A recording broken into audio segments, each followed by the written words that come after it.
Hello, ladies and gentlemen. Welcome to NJPW Puroresu Review. I am your co-host, Andre C, and to the right on screen, my left in real life, it is Melball. How you doing? I cannot complain. It is still freaking cold out here, but you know what? It is heating up in here It's because it's look, it's warming up today. It's warming up. look what Oh, ho, I ho. got. We'll be getting into this a little bit later in there, but you know, man, we have had some amazing wrestling to enjoy these last couple of days. But Andre, how have you been doing? You've been very busy the last couple days. I've been just nothing but busy. Like life's going on. Mom's back in the province. So I was picking her up and doing stuff, and life's just been busy. Work, lots of wrestling to watch.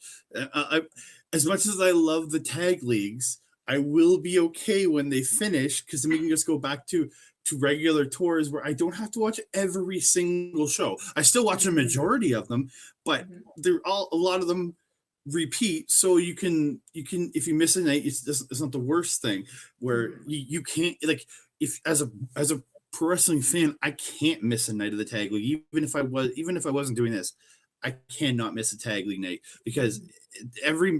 every match in this tournament means something. So Hmm. yeah. Hmm. Especially at this point in the tournament, every single match, every single point is important. And I think that we've made some pretty good picks for tonight's episode. That being said, Andre, take over as our host, the we are hostess with the going mostest. we are going to get into the tag leagues from the shows from November 30th and December 2nd. The other three nights from this past weekend, including today when this drops on Monday, will be coming out this coming Friday. We'll be reviewing those three shows. We have yet to watch them because it is Saturday afternoon, and I just finished watching Friday's show. So, but we will be dropping that show on Friday, and on Wednesday we will be dropping the Stardom Tag League show from last weekend. But yeah, we are here to talk about yes, World Tag League Night 4 or 5, Four, yes. Night 4, and then Super Junior Night 6, and World Tag League Night 5 from Mhm. December 2nd. So without further ado, I'm gonna bring it up on the screen. This is the beautiful logo that New Japan put out. I love it. I grabbed it. It just makes things Look at so much those easier to goals. look at when you get that beautiful logo to start. It just makes life so much better. And we are going to get into our first match of the evening. Hmm. And this is in the World Tag League division. You have Gabriel Kidd and Alex Coughlin taking on General's Jewel. And sadly, this is actually the last match we're going to get to see from General's Jewel in this tournament, as it was released on Friday that Chase Owens um, had a death, or was at least it was Thursday, but came late Thursday, early Friday for us. Chase Owens has had a death in the family, so this is actually the last match that his team is going to wrestle because he has left to go home. Obviously, take your family comes first, 100%. I Hmm. want to say my best wishes go to you and your family, Chase. Like, I really hope everything will be okay. I trust me. I dealt with the death of my family earlier this year. It's a tough thing to Hmm. deal with. So I'm all my 100%. sympathies to you, sir. Thoughts and prayers going towards Chase Owens for sure. I was very sad to hear that this would be our last match to see him in, especially when with the Dojo Boys coming in. You know, I've been really enjoying seeing how the LA Dojo is performing in this tournament. I really felt that this was a great showcase match for them. But like, props to Coughlin picking Yeah, up and body slamming Fale. That's not an easy feat, dude. and that's probably not something he gives very often. He did it. It was a very when he did the slam and he went to do something. I can't remember what, but he did almost a Hogan like thing when he did it. Is he very much played off that Hogan Giant thing. I really liked that. It was actually like you kind of get the attitude of him, and I was like, that's nice. That's like Hmm. actually this is a great opener to this show. Again, I like in past years I haven't been a huge fan of Chase and Fale as a team. This year I have been really getting into them, and just and to see the LA Dojo really work against these guys, I thought they've been absolutely phenomenal. Like Gabriel Kidd, he's just special, but Coughlin, man, just seeing this guy and his size, his power going up against all these different people, he's been absolutely phenomenal. Just Hmm. great overall match, the power out of Coughlin, and just how he matched up with Fale. Like Hmm. it worked out beautifully. Hmm. Hmm. have to agree. And once again tonight, we saw the sassy pants out of Gabe Kidd, and he And was he was really actually a little bit sassy. sassy. He was Yeah, you're right. really He was a sassy. little bit. I want to say though, I think that on top of Coughlin body slamming Fale in this match, one of my things that I noticed was Chase was performing so amazing in this match. That spring in his step that I had mentioned in the last video that he seemed to have found really picked up in this one. I felt that after the slam with Fale was his kind of moment where nope, I gotta pick this up, I gotta get the win for my team. And he did, picking up that win with that pile driver. I love that little pile driver that he does. Yeah, It just looks because so good.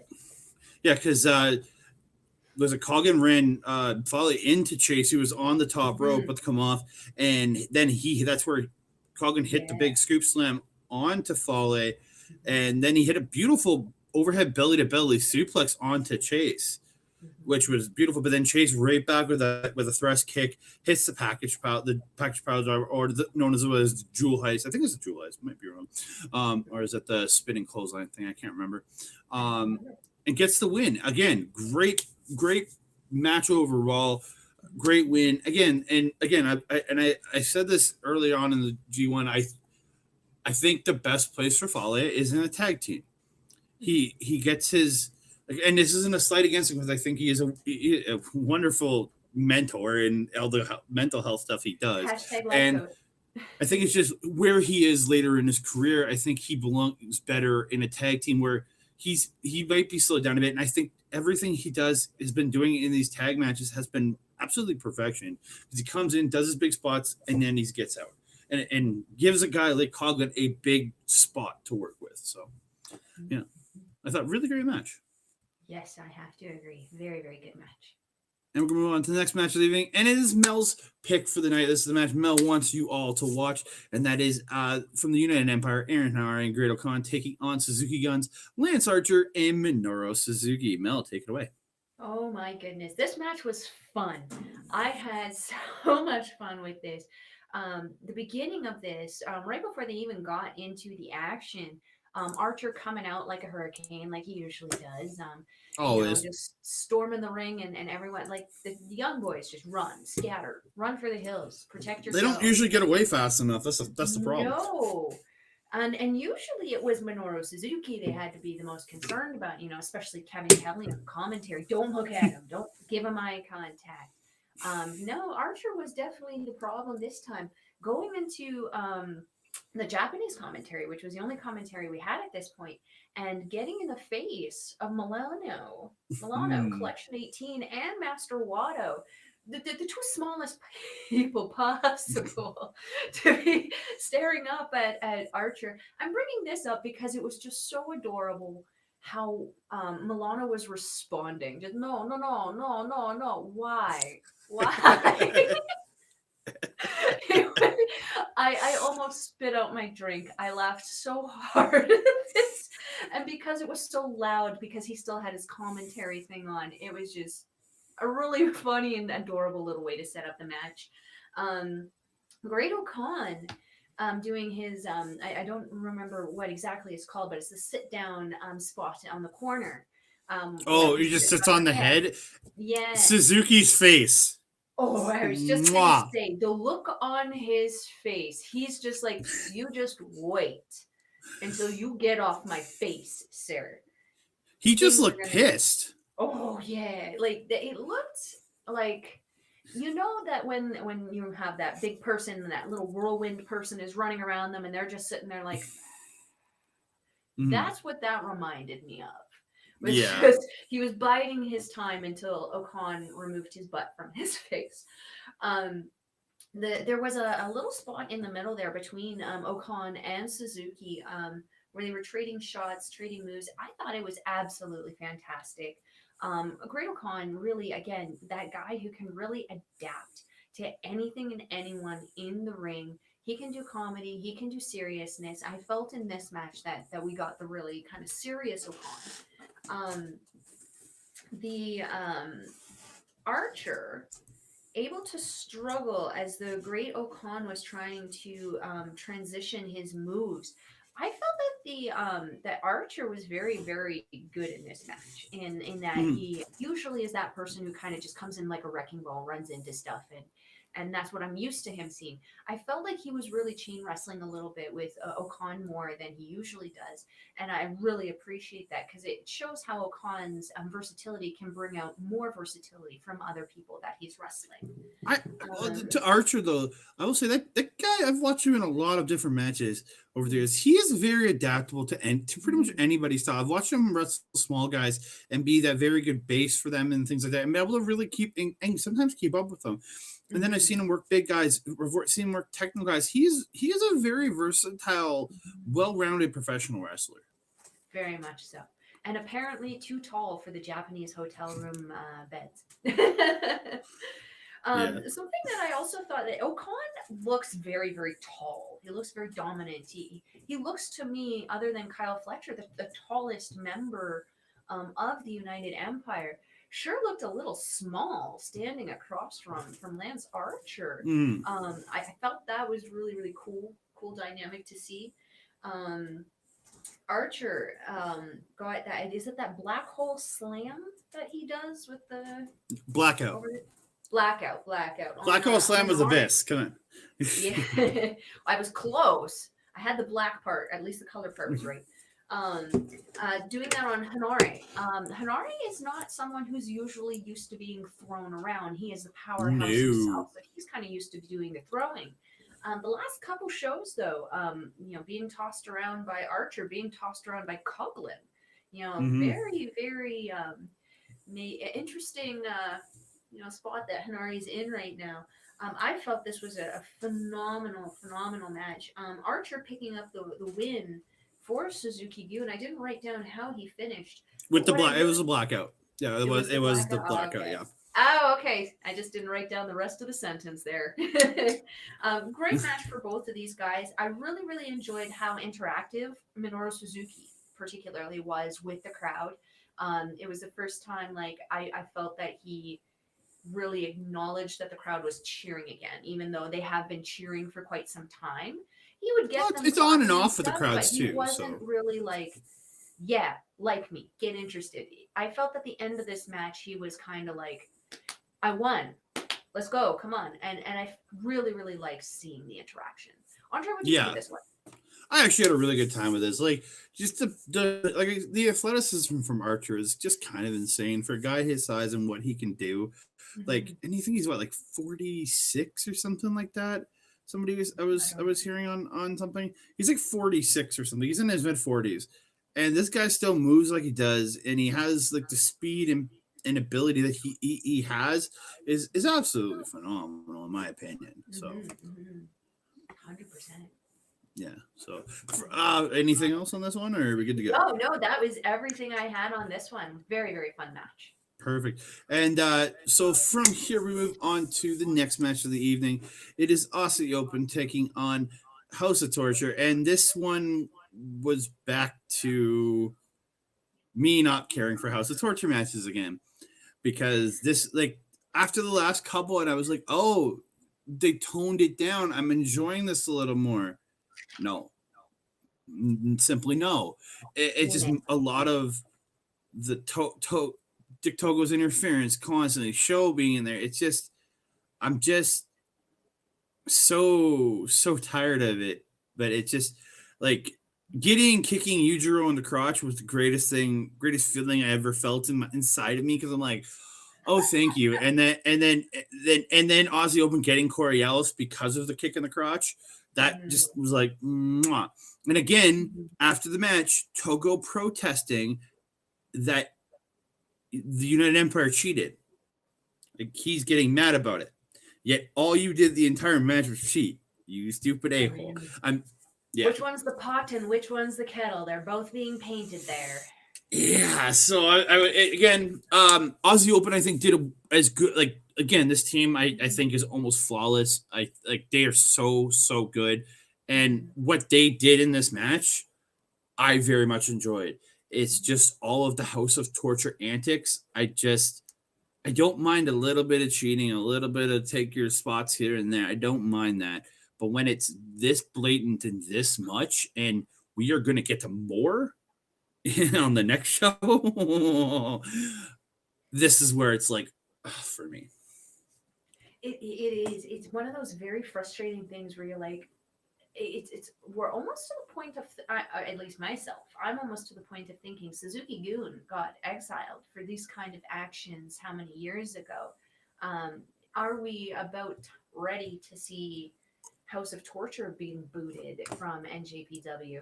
Well, we could. Who the hell would have them after this? I would be fine with it, but my feeling is Gato likes the American style. And it's not even American style booking anymore. It's just crap, because even the Americans, like, I can't even consider, like, I can consider this late 90s American style booking maybe, where there was a lot of this kind of stuff in that point. But yeah, like, it's a very AJ Styles recently.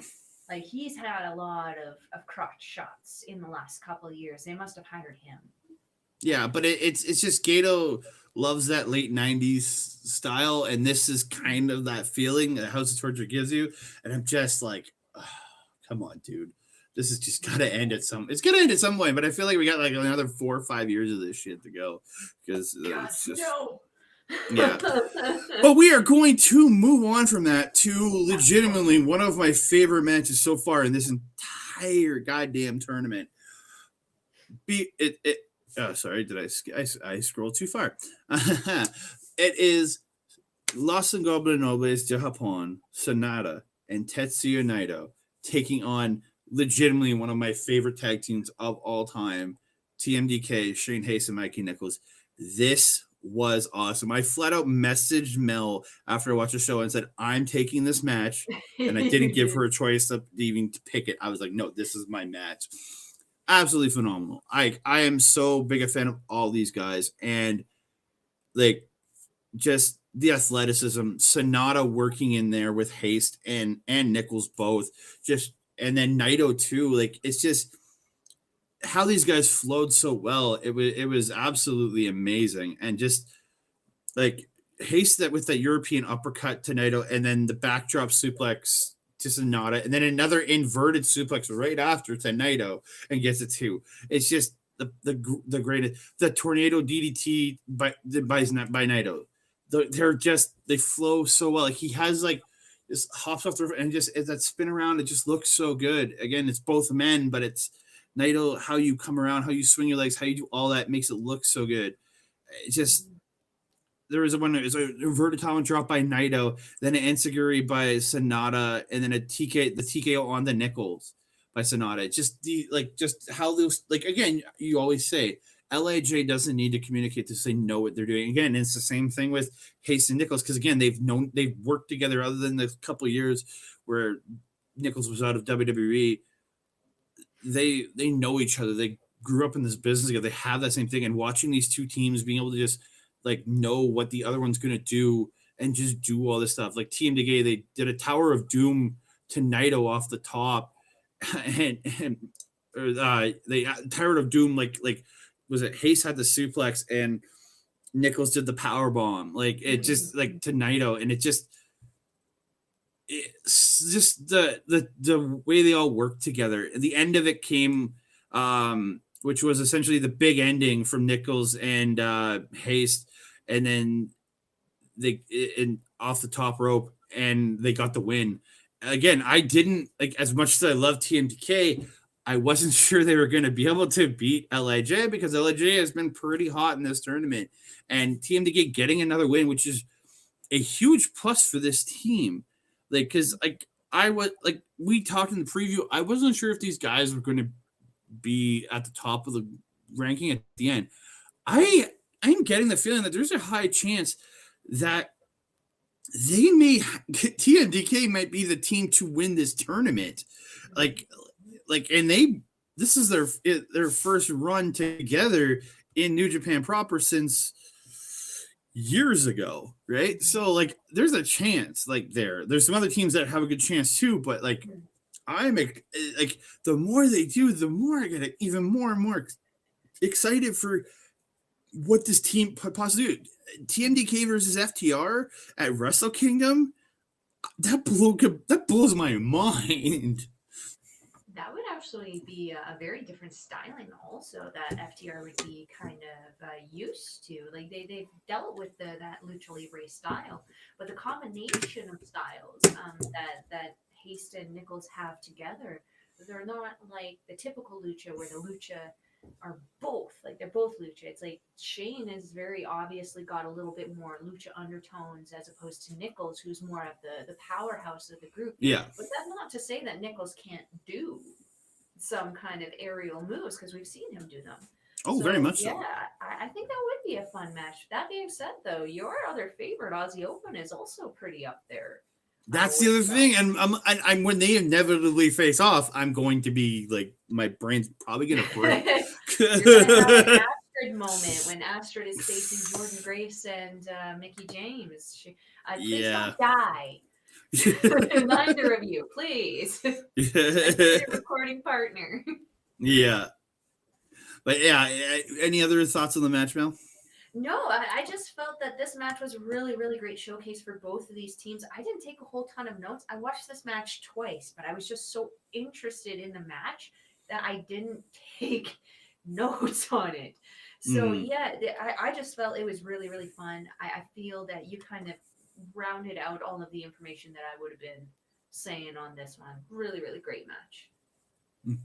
Perfect. And so move on to the main event of the November 27th show, and it is Bebop Tag Team Toru Yano and Hiroshi Tanahashi taking on Bishamon is Yoshi-Hashi and Hirooki Goto. Again, I thought I thought very good, enjoyable main event. Again, this is a personal thing for me is I'm not Yoshi-Hashi is doing some of the best work he's ever done. I'm a little tired of Bishamon myself. I've been watching them for the last year or two.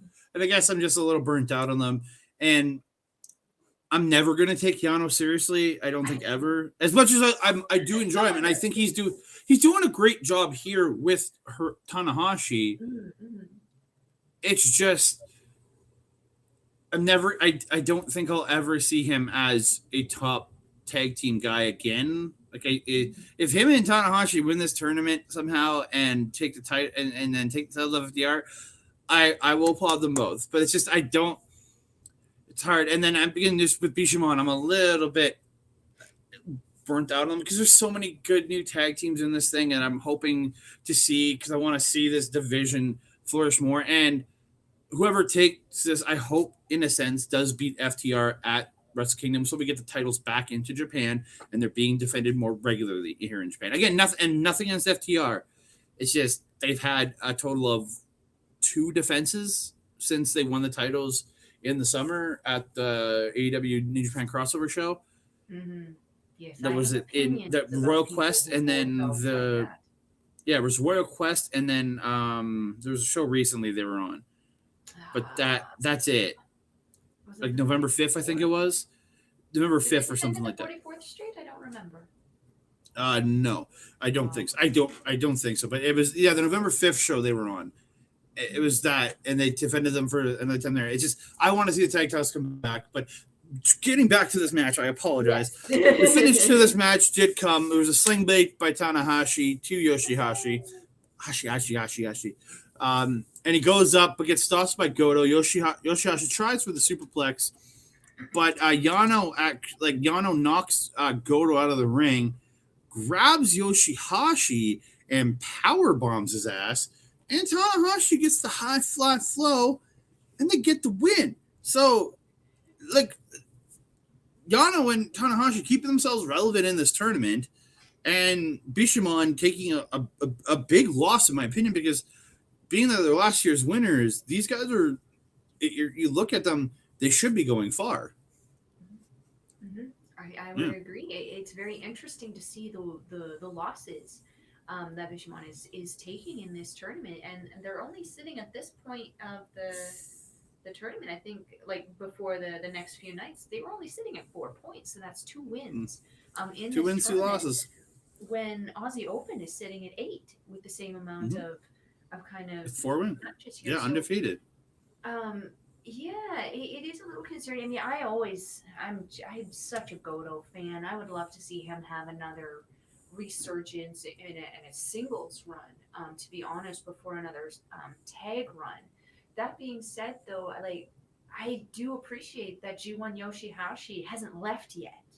And the thing is, you say you want to see Goto there. I wouldn't mind seeing Yoshi-Hashi maybe step into the Never title picture, and possibly get his first singles title and give him a run with the Never title. Like, that would not bother me. And again, it would get it off Carl Anderson, that's for sure.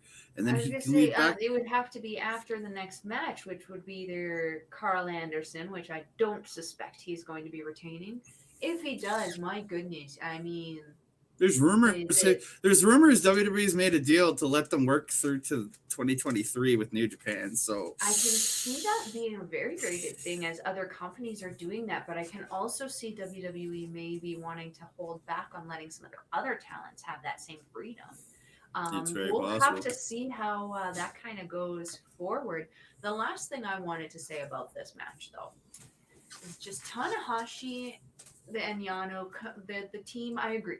It's not very much something that you can very much take seriously.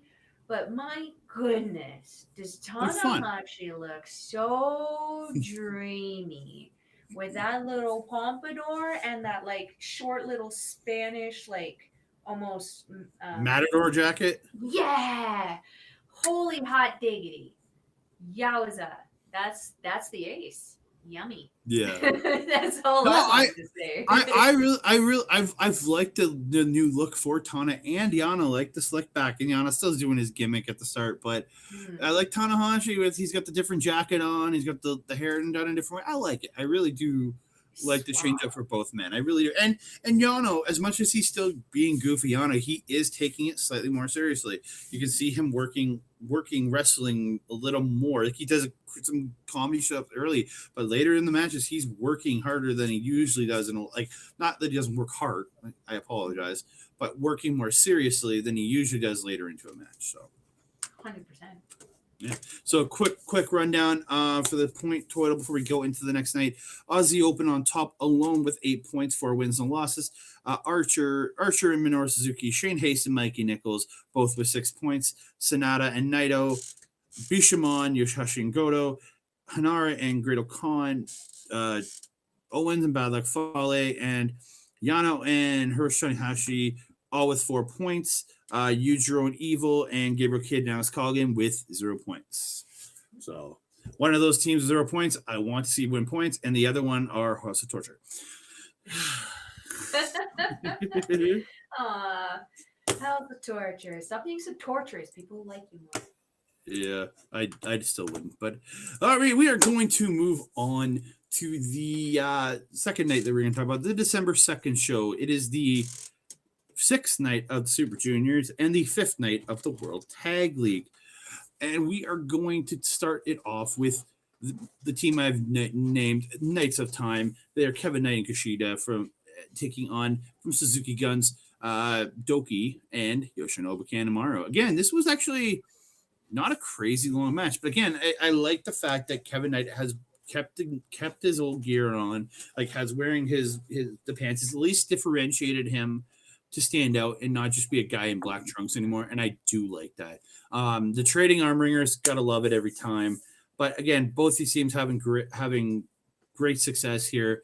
But in the end, slingshot DDT by Douki and the brainbuster by Yoshinobu Kanemaru to Kevin Knight gets the win for Douki and Yoshinobu Kanemaru. And that's their first win in this tournament. It is. The Daybreaker by Douki. I love that DDT. The Daybreaker. I apologize. I keep forgetting that name, but I always look at it as a slingshot DDT. The only way, the only way I remember it is that it was a vampire movie that I really, really enjoyed called Daybreaker. That's why I make that connection. I know you're a big fan of vampires. So. Always.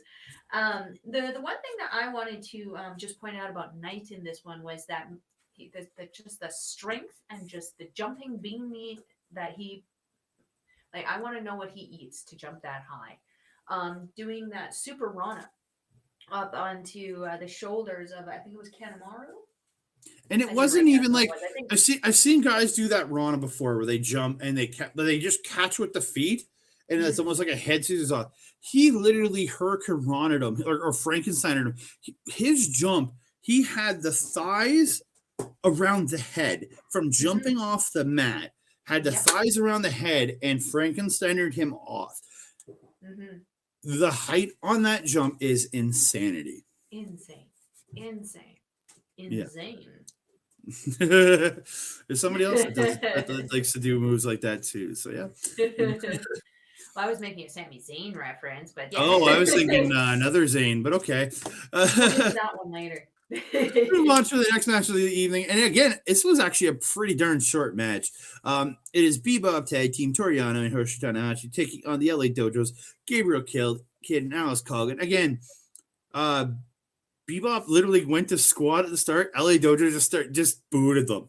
I loved it. I loved it. It's like, yeah, you're not. Why are you gonna let them squat in front of him? Just beat the shit out of them. I get it. And again, this went very quickly. It was only a few minutes of time. Again, not much. In the end, Tana hits the plancha to Coughlin for. Yano hits the power bomb on Gabriel Kid. And then Tanahashi gets up top, hits the high fly throw onto Kid, gets the win. Again, that is now their tag team finisher. It's the powerbomb high fly flow combo, and it's over. Yeah. I don't know where it came from for me, but my partner and I, when we started watching New Japan, we messed up the vocals for high fly flow once and said flee, flee, flee instead. So that's how we call the high fly flow. So every time you say it, I'm just going flee, flee, flee. I feel like it was you that messed it up and your partner not so much. That's at least what I'm thinking. It might, I mean, keep in mind, my partner and I watch it live usually, so it would be a pretty late morning for me. I really had a lot of fun with this match. It was a really hard-hitting match for me, I thought. And again, Gabriel Kid wearing his sassy pants. I think sassy pants are the rest of the tournament attire. And going into it, I think that they need it because I believe at this point they're sitting at 0 points. So I'm hoping the sassy pants help get him at least 1 point. Get to that time limit draw. I'll be happy with it. I'd prefer them to get 2 and not have to sit through 30 minutes. But again, time limit draw is 30 minutes. 15 like Stardom. It's 30 here. So yeah, it says 1 and then 30. That means it's a 30-minute draw. I would not. I wouldn't mind seeing what those numbers meant. Against the right opponent, it's a 1 fall 30-minute time limit. But to the you never knew that? Every day. I had no idea. Because I can't read the Japanese, right? So I'm never reading it. Even on the English ones that drop have the same thing. Like I'm paying attention to the guys at that point. Hey, I'm not here for my big brain, you guys. I'm here because I'm the pretty face. That's me. Can't both be the pretty face, Andre. So we're going to move on to my least favorite match of the evening. And that was a very, according to Bell to Bell, like 30-second match. Lio Rush and Yo taking on House of Torture's Dick, Togo, and Show. My biggest note is, fuck this House of Torture bullshit. I really hate it, and it's easily worse than anything on American TV. I'd rather watch WWE at this point. I don't watch WWE because I find it insanely boring to watch. I'd rather watch Raw every Monday than have to watch more and more House of Torture. Again, Leo and Yo got hit from behind by Yujiro and Evil. And all it was just a giant beatdown of Leo and Yo.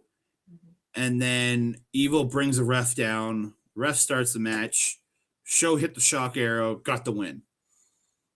Again, fuck House of Torture. I'm done. We've already made it apparent in our YouTube up stuff that this is not made for children, so Andre can say fuck a lot. Yeah, I won't say much more, but the only I have 3 notes for this. The first is this match was some bullshit. Was the first one. The second one, beating the shit out of everyone. Over it. Last thing, Show pinning Yo. And like, I get that was a great moment for Show at that point. That was the first time I believe that he's actually really pinned Yo since Yo and him have separated and started butting heads. But There was a couple. I think he beat him at the Like undercard stuff, though, thing. The not thing so at much. the thing. Well, match they had at that summer Tokyo Dome show. I think Show beat Yo there, but I think that's No, I about think it. no one.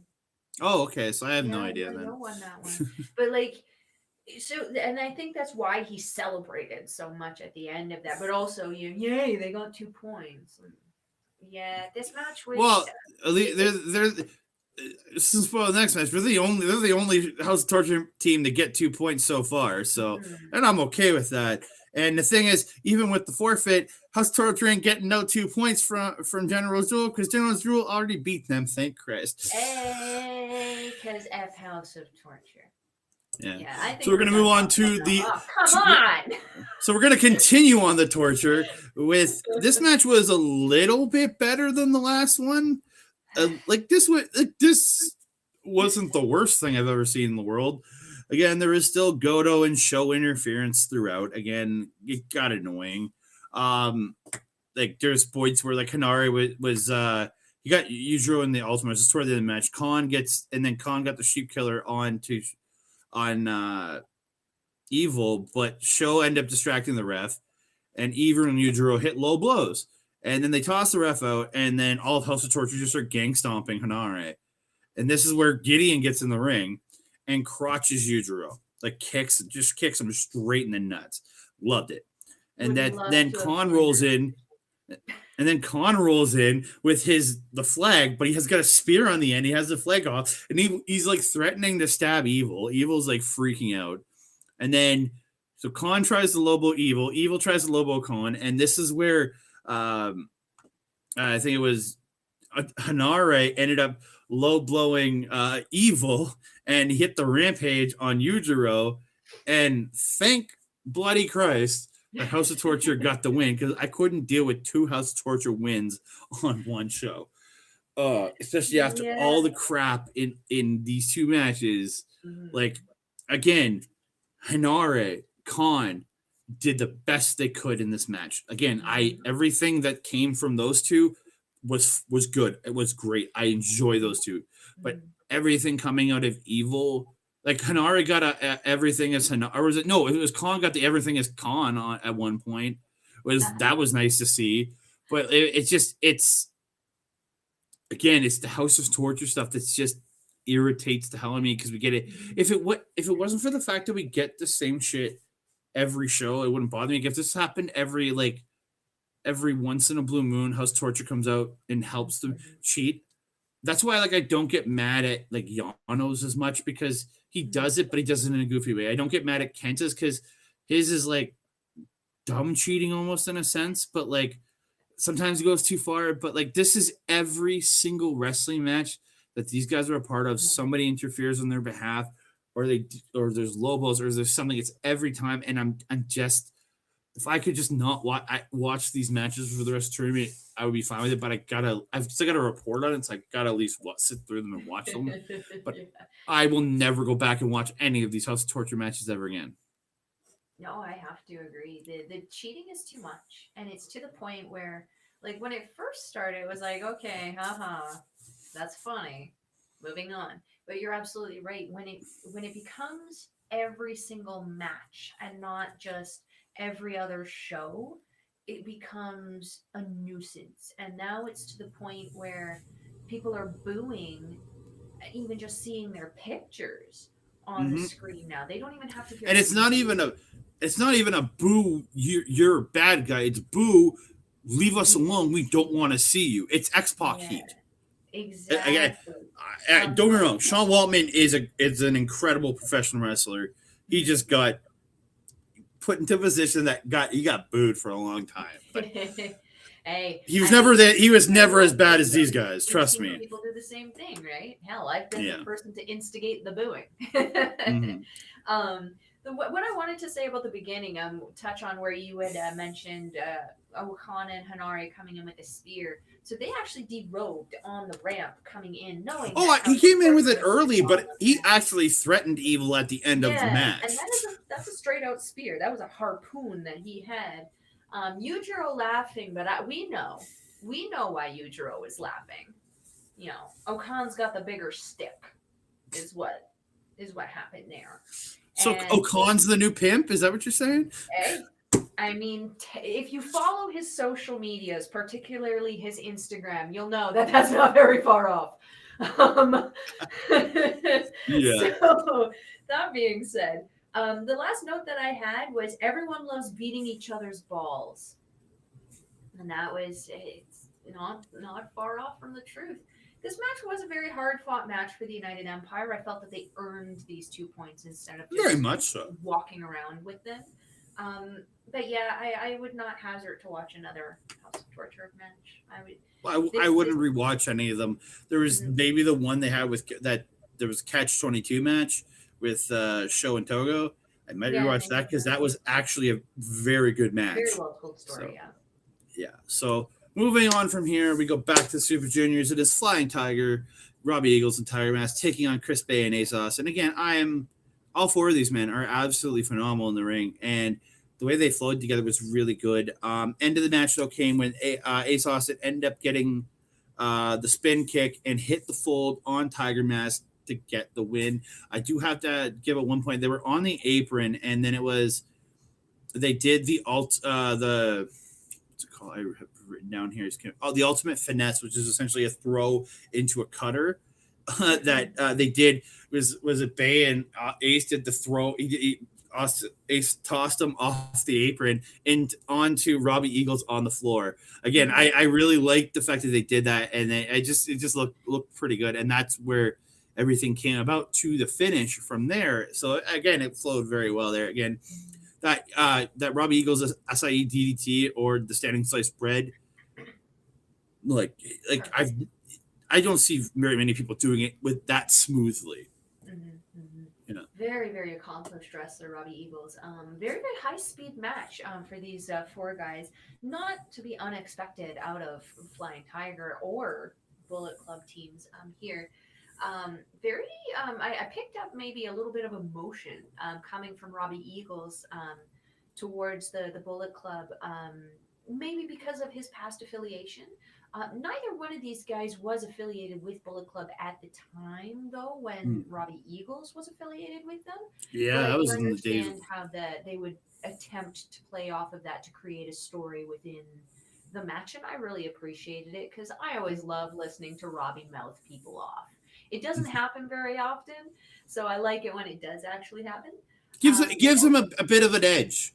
It does. It does. Mm-hmm. And Ace Austin and Bay haven't had a ton of people that they could verbally feed off of, which is something that I know both of them are very capable and competent. Well, I think they had their match with Cat. They had their match with Catch 22 already, right?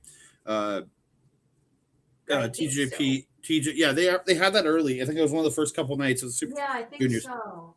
That one they were very verbal in. But yes. it's but when you're facing Kanemaru and Douki, it's hard to be verbal in that sense because it's hard to have that verbal sparring session. Or even with Tiger, it's hard to have that. But with Robbie there or anybody who speaks English, it can have that. Was it Catch 22 or was it the It might have been Leo and Yo. Leo Rush. I might have been them. But again, you have Leo to really have that play against. Yeah, and even Yo in that but even Yo was verbally having stuff with them too, because with his limited English, he still had the ability. And remember, he spent like a good almost 2 years wrestling in North America for ROH, so he has an understanding of the English language. It's just maybe not as easy for him it would be in Japanese. But yeah, again, Leo Rush helped inspire him to give him a little bit more of a personality. Hopefully so. Is there anything else on this one, or you're good to go? No, this one is good for me, sir. Perfect. And we're going to move on to my pick of my first pick, because on this show, because there's 10 matches, we're going to do 2 picks each on this show. Mm-hmm. My first pick of the evening, it's going to be in the heavyweight division. I'm picking TMDK, Shane Hayes and Mikey Nichols versus Lance Archer and Minoru Suzuki. Okay, this match only went a few minutes, but I picked this because of just the shortness and how the reactions happened in this match. Archer, before the match, is kicking the crap out of Young Boys. But as soon as Suzuki and Archer got in the ring, when Kaze Nina hit, they get in, they immediately go smashing into TMDK. And it's pretty much them just beating the crap out of TMDK for a good couple minutes. And Suzuki just beating the hell, just beating the holy hell out of Shane Haste. Like, and then Nichols, like he ended up, like they got back in the ring and Nichols ended up clotheslining Archer out and hit a plancha onto him on the outside after they had brawled on the outside and got back in. And this is where Suzuki got the rear naked choke on Haste. And then he turns it into the gotch, tries to lift him, but he can't do it. So he flips him back, puts him back into the rear naked choke. But this is where Haste like shoves off and makes them fall to the mat. And Haste like literally is laying on top of Suzuki. The ref counts 3. Haste, this is where Suzuki lets go of the rear naked choke. Haste is running. He slides out the ring, almost runs into Archer, just literally ducks getting smacked by Archer, and starts running off cheering because he's so happy because he just picked up this like out of nowhere win on Minoru Suzuki. And Suzuki just getting pissed. He just starts throwing chairs, beating up young boys, threatening announcers again. Like, dude, like I absolutely love it. It was only a couple minutes or a few minutes, but just Suzuki just laying waste almost to Shane Haste there. I thought and Haste stealing that win from him. I absolutely loved it. Like it's just a beautiful sight to see again, and I get to see my one of my favorite tag teams win. But it was just to see Suzuki's reactions to losing, it was absolutely phenomenal. Yeah, that something that I wrote down at the end here. Archer and Suzuki Rampage afterwards.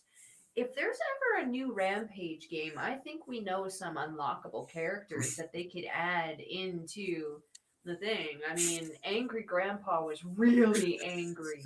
No, Murder Grandpa. It's Murder Yeah, Grandpa. he was certainly becoming Murder Grandpa after that. I thought Kenta Sato was gonna die. Oh, dude, he wouldn't have cared about he because went he after was the the ref. one who Show brought down to win over Leo Rush and Yo. So yeah, for you, Kenta Sato. Yeah, but he went after Kenta Sato, but Kenta Sato got away. Thank Christ. But dude, like this was short, but this sweet little spot, and just seeing Nichols taking out Archer, and then Haste pulling what he did on Suzuki was just absolute perfection. Good choice, sir. Good choice. Yeah, I just loved the briefness. So again, I loved other matches, but just watch this just to see what Suzuki does. It's phenomenal. And then Haste in his happiness of winning, like you see him just cheering as he's leaving, like just like you can see he's just elated in stealing this win from Minoru Suzuki. I absolutely loved it. You would have to be elated. I mean, you got away pretty much from the Murder Grandpa, like, and you didn't get murdered by him. Simple as that. I would say that's a victory in itself. Yeah. So we are going to move on next to Mel's first pick of the night, and that is in the Super Junior Tag League. It is the team of the Sauce Hearts, El Lindaman and Alex Zayne, taking on Teton and Bushi from Los Ingobernables de Japón. And Mel has brought some accoutrements for this show. She got so you show what you got. I made sure to bring snacks. So I ran out to Taco Bell and got myself some tacos and a cheesy gordita crunch, and we're gonna chow down on this while we're talking about this fun match. But not. Do you want me to talk it and you eat? Do you want me to talk it? I'll take bites after each thing.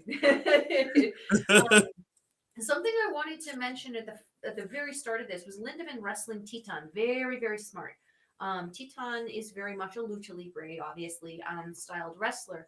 Lindaman, a very amateur style wrestler. So I felt that he was wrestling Teton very, very smart in the beginning of this match, trying to keep the pace very slow, kind of keep Teton a little grounded so that he could capitalize on that. I felt that the entirety of this match was very, very high speed, high energy. You don't not expect that from all four of these men. The judo toss from Lindaman. I absolutely love this toss. It is tight, it is crisp, it is vicious. He looks like he literally yanks you where Mm-hmm. you want to go. If you did not want to go voluntarily, you're going regardless Mm-hmm. because he's bringing you over. Um, Lindaman and Zayne work so uniquely well together. Not to take away from Titan and Bushi, their lucha libre, combination. That's a pure match right there. Oh yeah, absolutely perfection. But like the difference in styles and techniques that Lindemann and Zayne combine together to create their match moves, absolutely incredible. Very, very, very, very fun match for me. But in the end, the Sauce Man pinning Bushi to pick up 2 points over the Lucha Days. Good job, Mr. Zayne. I'm hungry. Mm-hmm. There was it. I remembered what the If bell. I may Wait, go real quick before you get into it, this probably tastes better than Taguchi's butt. I would hope so. Not a comment. That is not a comment I'd ever hear you say on this. I thought I'd ever hear you say on this show, but okay. I never thought I'd see another man mowing down on another man's ass either. But here we are. It happens on other parts of the internet all the time, Mel. So, but to that point, when Zayne went for the Baja Blast, which is that sidewalk slam that he does the front flip over, and thank you to Alex Zayne, because I searched it up. I looked up Alex Zayne moves just so I could get kind of the names, like, because I know he has very unique moves. On his own YouTube page, he has a top 15 moves of Alex Zayne, and it gave me, like, I wasn't 100% sure that was Baja Blast, but it is Baja Blast. When he did it, and Teton did the, like, hands down and front flip through it, I was insanely impressed. When he front flipped through the Baja Blast, I'm like, oh, he unlocked a way to block that. But that's not, most people can't do that. I really, really liked that. I really did. And then in the end, yes, Zayne did get, I almost said Sami Zayn. Oh my God. Alex Zayne, it's the last name. Alex Zayne getting the taco driver for the win. Absolutely. I really, Mel wanted this match, so I was like, Kate, you can have it. I have another match I could pick on this show. But I, like, again, this was a shorter match. And I found a lot of the early part of this card was a shorter show. Even this one, again, not as short as others, but it was not that long. But I did enjoy that, especially with having the UE House Torture match going a little longer. This one being shortened up didn't hurt at all, and I thought it compacted everything in super well. And then Teton, man, the spin kicks, the strikes, he's so good. They're so crisp, man. Absolutely incredible wrestler, yeah. Yeah. So from here, I'm just going to click through this because for the forfeit, Bishamon does take 2 points in this match. I will give an update on all the points, but I will also add in what other points that these certain teams will get going forward. So from here, we move on to the semi-main event of the evening. Again, this is my other pick of the night. This is my Super Juniors pick. Clark Connors, Ryusuke Taguchi, Wild Hips, or as Mel texted me, Wild Butts. Calling them Wild Butts in the text she sent me this morning. Taking on Catch-22's Francesco Akira and TJP from the United Empire. Start of this match. The Hips have the Sapporo. Taguchi pulls out, was it ramen or Ichiban? Yeah, I'm not sure what it was. Ramen bowl, yeah. And Connors poured the Sapporo in and then drank from it. What the hell? I'm pretty sure you have to, like, warm up the noodles to get them soft, right? Or cook the noodles. My question is, like, here the sauce packages and stuff for that are also inside on the top. So, like, we saw him rip the cellophane off. Did he try to drink the packages whole? Were they? I guess so. Beer? Was it chicken noodle flavored beer? Now I was confused.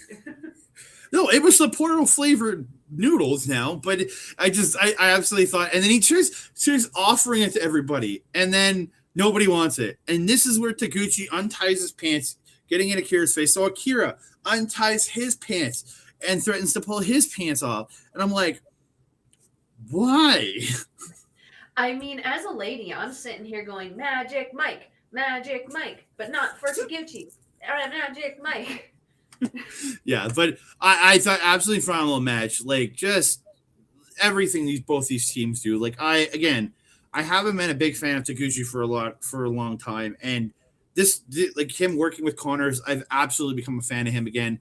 I'm really enjoying the comedy he does. The butt whips that they did to Akira in the corner, absolutely great. But like, you ease that electric chair and TJP tossing Akira off into the senton, so good. It just, and then there's a spot TJP gets in the corner and he does the face wash, but he does it with the laces of his boot. He did it to Connors, washed the lace on his face, and then ran for the corner. And this is where Connors hops up and just spears the crap out of TJP. Absolutely perfect way to get the spear. And then Taguchi? This is where later on he pulls his pants down, and he does what I'm calling the people's butt splash, because he did and then ran the two sides of the ropes and then came over and just did the butts. The actual rock bottom. The rock's bottom. Yeah. The rock's bottom. Because he's literally dropping his butt. And could you imagine if he did it the way he used to, where he would actually pull it all down? Bare ass? Yeah, that's just even worse. Dude, Akira would have got pink eye. But oh, the poor boy. And then there's a point where there's a case. So Connors ends up tossing Taguchi and then Connors pulls down his pants or his trunks down, and then he sits on TJP. But this is where the camera comes down, and then the rope is blocking the view. It was almost like they intentionally censored the moment. 100%. I thought it was like it was comedy gold because they were censoring it. You hear just the 1, 2, and then the kick out, but you can't see nothing. And I was like, that was fucking genius by New Japan. If that wasn't a mistake, that was genius. Hand clap to the camera crew and production on NJPW for that. Very good. They are known for doing amazing shots like that. Just but they are also known for missing stuff too. They've also missed a lot of stuff. I've seen them miss big moments too. So the torture stuff though, we can do with that. No, but I've seen them miss the camera crew miss big moments in shows from New Japan. So if that wasn't intentional, if that was a plan to get behind the rope and not show something, great. But I'm not 100% sure with New Japan's track record. But otherwise, Connors ended up taking Taguchi and just throwing him ass first right into TJP.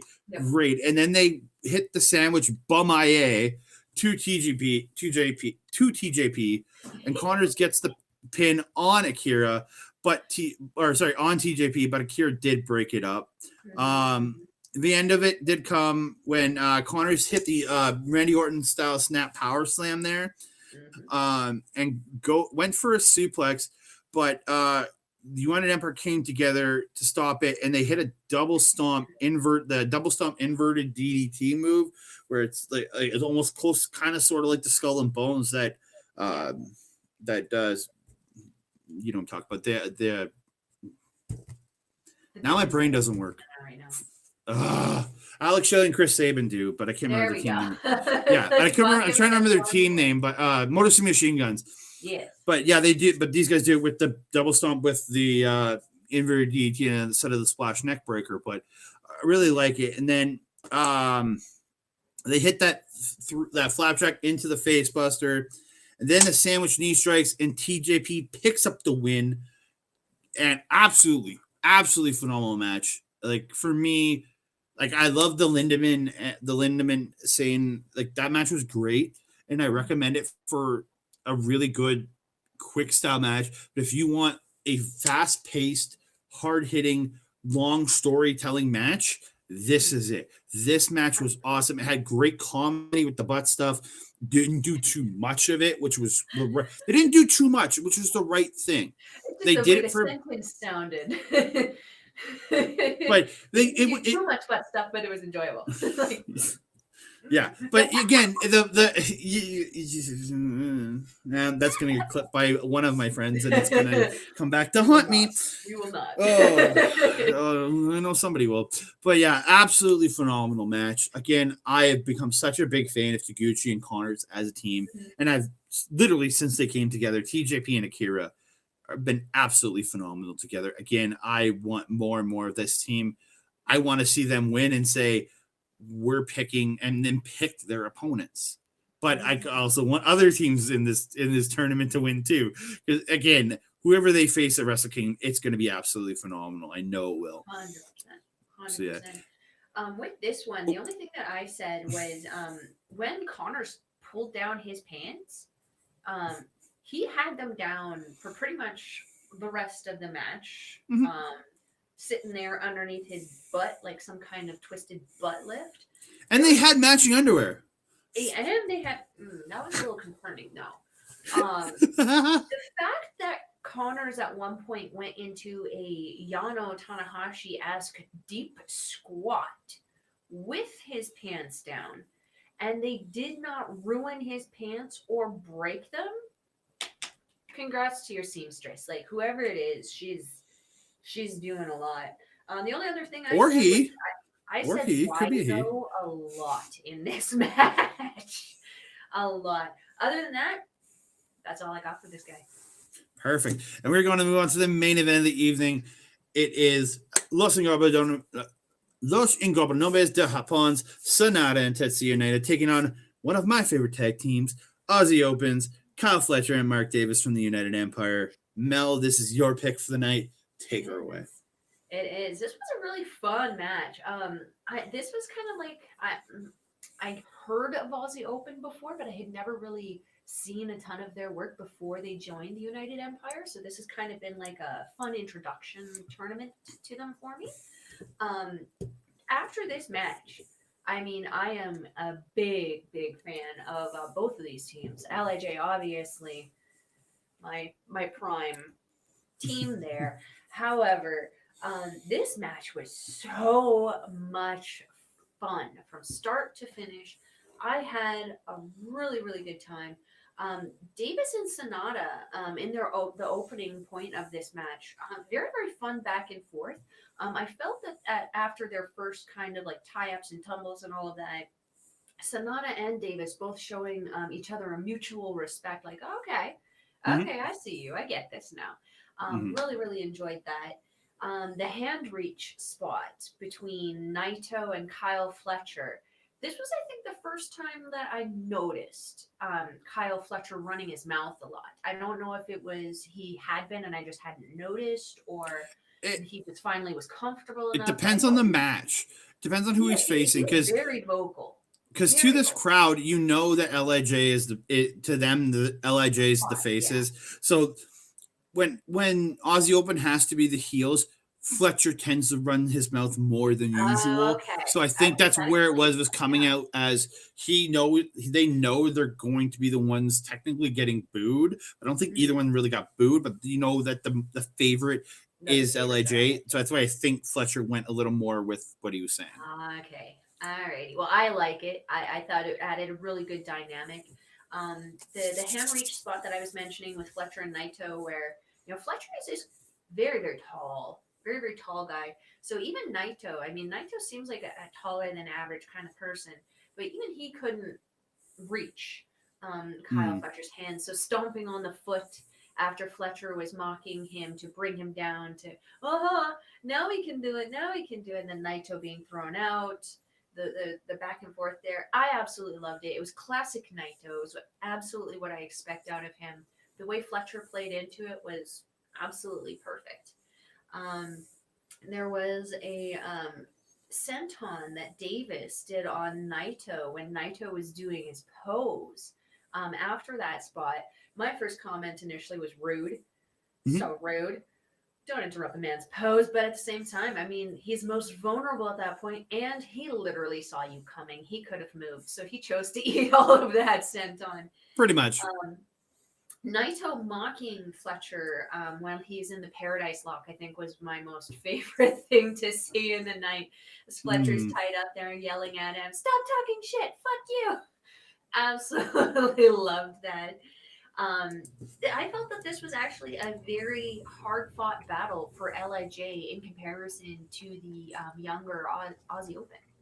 I felt that they struggled a little bit trying to get up to that momentum when they finally did get it. Though Naito was able to pin Fletcher for the win, I felt that a lot more damage was actually done to LIJ throughout the match as opposed to Aussie Open. What did you think about this one, Andre? I had a great time too. This is probably where I took more notes.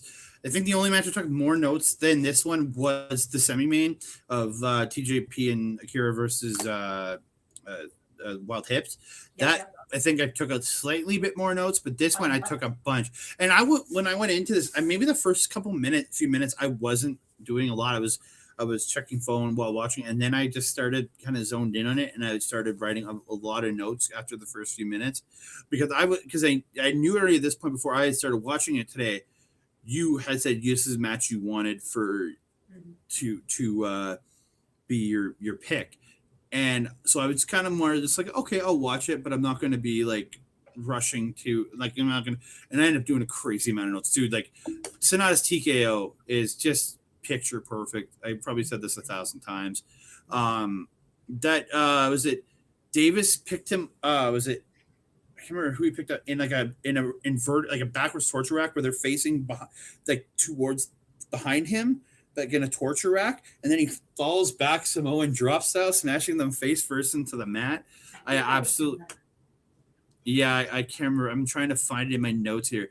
It just says Davis gets a reverse Samoan drop for 2. I didn't write who it was on, but he got him up and did it like Samoan drop, dropping them down face first instead of onto their back. I love that. So like that little variation, I'm like, that stood out to me. Like I thought it was great. There was a point where Davis picked up, it was a Sanada almost for a tiger driver, and then tossed him on the Fletcher, who grabbed his legs and brought him around into a power bomb, like Alabama's, like tiger driver into an Alabama slam style power bomb.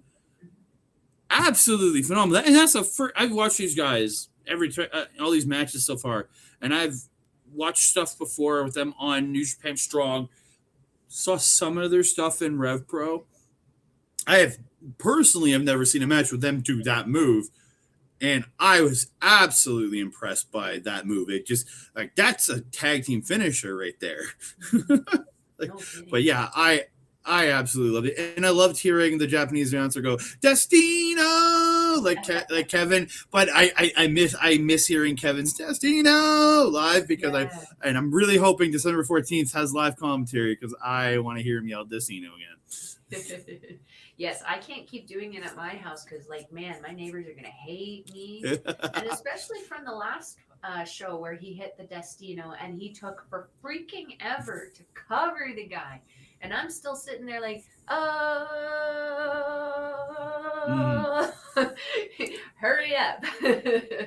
Yeah, but and this one I was very hopeful Aussie Open was going to pick up another win, but if Aussie Open had won this, I think it would have almost made Sanada and Naito irrelevant in this tournament going forward because there'd be 4 more matches they'd have to wrestle, but they would have to surpass Aussie Open in points if that was to happen, and if that, you know what I mean. So I think it keeps them relevant is the biggest thing that I feel in this, you know what I mean? Like keeps them relevant by having them win this match. 100%. Yeah.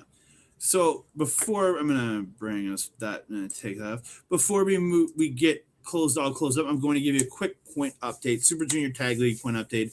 Chris Bay and Ace Austin and Francisco Kira and TJP and El Lindaman and Alex Zayne all on top with 10 points. Then you have Teton and Bushi Leo Rush and Yo, each with 8 points.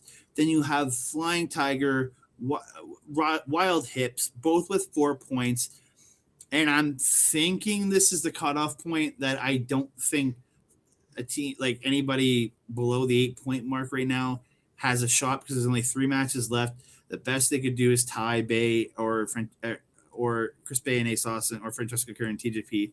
So I'm fairly sure that Flying Tiger, Wild Hips, Kevin Knight and Kushida, Douki and Yoshinobu Kanemaru, and Dick Togo and Show all are mathematically eliminated, in my opinion. And then also, Flying Tiger, Wild Hips with 4 points. Then you got Kevin Knight, Kushida, Douki, and Yoshinobu Kanemaru. And then, sadly, Dick Togo and Show all with 2 points. So, yeah. That's the Super Junior breakdown. Now, this is where it gets slightly more complicated. I'm going to give you the points after this night, and then I'm going to give you updates with the points that other teams are automatically getting from like their wins that they're getting for their forfeit wins. So, Aussie Open and Shane Hayes and Mikey Nichols both on top with 8 points. You have Lance Archer and Minoru Suzuki, Sanada and Tetsuya Naito, and Bishamon and Aaron Henare and Great Khan, and Team Bebop, Toru Yano and Hiroshi Tanahashi, all with 6 points. Then you have General's Jewel with 4 points, but they are now eliminated from the tournament as they can no longer gain points because of the forfeits. And then you have House of Torture and the LA Dojo of Gabriel Kidd and Alex Coughlin, both with 0 points. Again, General Jules is eliminated just because they cannot pick up another point. And then, in my opinion, House of Torture is out of this. Same with Gabriel Kidd and Alex Coughlin. I really do hope Gabriel Kidd and Alex Coughlin pick up points. I don't care if House of Torture does or not.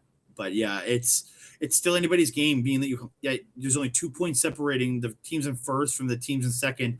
There's still 1, 2, 3, 4, 5, 6, 7 teams still in this. And then going forward, Aussie Open already has an automatic 2 points that from the match that was supposed to happen on December 11th. So they are technically at 10. Shane Hayes and Mike Vehicles are technically at 10 from the match that's supposed to happen on this December 3rd show. So they're technically at 10 points. Sanada and Naito are technically at 8 points due to a match they were supposed to have on the 5th.